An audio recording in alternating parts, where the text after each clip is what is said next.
പത്തനംതിട്ടയിൽ വൃദ്ധ ദമ്പതികൾ വിഷം കഴിച്ച് ആത്മഹത്യ ചെയ്ത സംഭവത്തിൽ ആരോപണങ്ങളുമായി ബന്ധുക്കളും വാർഡ് മെമ്പറും. ഗുരുതരാവസ്ഥയിലുണ്ടായിരുന്ന മോഹനവല്ലിയെ കോട്ടയം മെഡിക്കൽ കോളേജ് ആശുപത്രിയിലേക്ക് കൊണ്ടുപോകാൻ വെന്റിലേറ്റർ സൗകര്യമുള്ള ആംബുലൻസ് ലഭിച്ചില്ലെന്ന് പരാതി. ആംബുലൻസ് ലഭിക്കാത്തതിനാൽ 1 മണിക്കൂറോളം കോന്നി താലൂക്ക് ആശുപത്രിയിൽ വൈകിയെന്നും ബന്ധുക്കളുടെ ആരോപണം. വെന്റിലേറ്റർ സംവിധാനമുള്ള ICU ആംബുലൻസ് വിളിക്കാൻ വേണ്ടി അവർ പറഞ്ഞു. നമ്മൾ സ്വകാര്യ വ്യക്തികളുടെ ആംബുലൻസ് മാത്രമേ ഇവിടെ ഉള്ളൂ. പത്തനംതിട്ട ജനറൽ ഹോസ്പിറ്റലിലോ അല്ലെങ്കിൽ കോന്നി മെഡിക്കൽ കോളേജിലോ ഇവിടെയോ ഈ സംവിധാനങ്ങൾ സർക്കാരിൻ്റേതായിട്ടില്ല. നമ്പർ 1 കേരളം എന്ന് പറയുന്ന ഈ നമ്മുടെ നാട്ടിൽ ഇത്തരത്തിലുള്ള അനാസ്ഥകൾ ഉണ്ടാകുന്നത് വളരെ വീഴ്ചയോടെയാണ് നമുക്ക് ഇതിനെ കാണാൻ കഴിയുന്നത്. അപ്പോൾ ഇവിടെ സ്വകാര്യ വ്യക്തിയുടെ ആംബുലൻസ് വിളിച്ച് ആ ആംബുലൻസ് വന്ന് ആ ആംബുലൻസിലെ ഡോക്ടർമാർ അത് പരിശോധിച്ച് കഴിഞ്ഞപ്പോൾ ആ വെന്റിലേറ്റർ കംപ്ലൈൻ്റ് ആണ്. പിന്നെ അടുത്ത ഒരു ആംബുലൻസ് വരാൻ ഏതാണ്ട് 3/4 മണിക്കൂറോളം താമസമുണ്ടായി.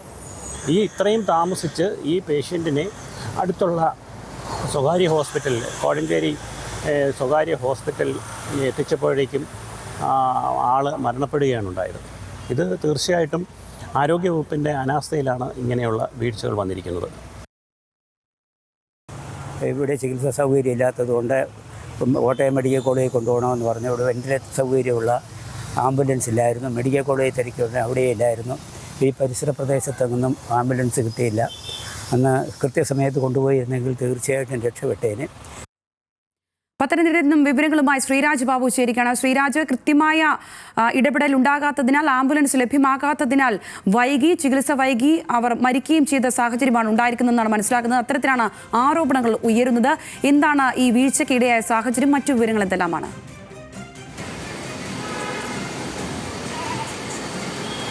സംഗീത, പത്തനംതിട്ട ജില്ലയിലെ ആരോഗ്യ മേഖലയെ സംബന്ധിച്ച പ്രധാനപ്പെട്ട ഒരു പ്രശ്നമാണ് ഈ ആംബുലൻസുകളുടെ അപര്യാപ്തത.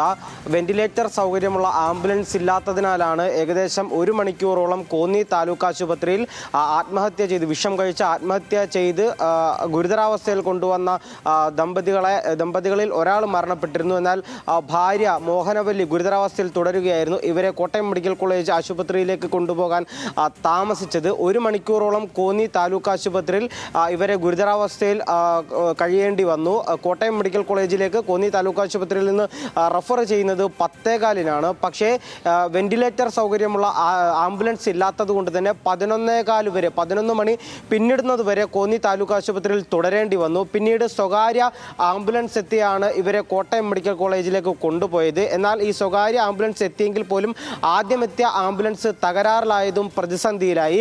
പിന്നീട് രണ്ടാമതെത്തിയ ആംബുലൻസിലാണ് ഇവരെ കോട്ടയം മെഡിക്കൽ കോളേജിലേക്ക് കൊണ്ടുപോയത്. എന്നാൽ കോട്ടയം മെഡിക്കൽ കോളേജിൽ എത്തുന്നതിന് മുൻപ് തന്നെ ഇവരുടെ മരണം സംഭവിച്ചിരുന്നു.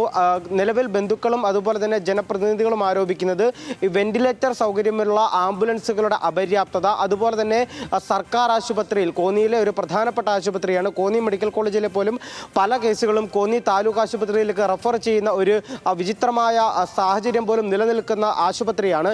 എന്നിട്ട് പോലും അവിടെ ഇത്തരത്തിൽ വെന്റിലേറ്റർ സൗകര്യമുള്ള ആംബുലൻസ് ഇല്ലാത്തത് പ്രധാനപ്പെട്ട അല്ലെങ്കിൽ ഗുരുതരമായ ഒരു പ്രശ്നമാണ്. നമ്മൾ പലതവണ വാർത്തയും അടക്കം നൽകിയതാണ്. സമാനമായ രീതിയിൽ ആശുപത്രികൾ, ജില്ലയിലെ പ്രധാനപ്പെട്ട ആശുപത്രികളിലൊന്നും തന്നെ ഇത്തരത്തിൽ ആംബുലൻസ് സൗകര്യങ്ങൾ ഇല്ലാത്തത്. അതിൻ്റെ ഏറ്റവും ഒടുവിലത്തെ ഒരു ഉദാഹരണമായി ഇപ്പോൾ മോഹനവല്ലിയുടെ മരണം എന്ന് വേണം പറയാൻ. ഇന്ന് രാവിലെയാണ് മോഹനവല്ലിയെയും അതുപോലെ തന്നെ ഭർത്താവിനെയും മുറിയിലെ വീടിനുള്ളിൽ ആത്മഹത്യാ ശ്രമം നടത്തിയ രീതിയിൽ കണ്ടെത്തിയത്. പെട്ടെന്ന് തന്നെ കോന്നി താലൂക്ക് ആശുപത്രിയിലും ഇരുവരെയും എത്തിച്ചെങ്കിൽ പോലും ഭർത്താവ് മരണപ്പെടുന്ന ഒരു സാഹചര്യം ഉണ്ടായി. എന്നാൽ മോഹനവല്ലിയുടെ നില ഗുരുതരമായിരുന്നു. തുടർന്നാണ് കോട്ടയം മെഡിക്കൽ കോളേജിലേക്ക് കൊണ്ടുപോകാൻ കോന്നി താലൂക്ക് ആശുപത്രിയിൽ നിന്നും നിർദ്ദേശിച്ചത്. എന്നാൽ ആംബുലൻസ് സൗകര്യമില്ലാത്തത് ആശുപത്രിയിലേക്ക് കൊണ്ടുപോകുന്നതിന് ഏകദേശം 1 മണിക്കൂറോളം താമസമുണ്ടാക്കി. ഇതാണ് മരണത്തിലേക്ക് നയിച്ചത് എന്നാണ് ബന്ധുക്കളും ജനപ്രതിനിധികളും അടക്കം ആരോപിക്കുന്നത്. സംഗീത. ശരി, ശ്രീരാജ് ബാബുവാണ് പത്തനംതിട്ടയിൽ നിന്നും വിവരങ്ങൾ പങ്കുവച്ചത്.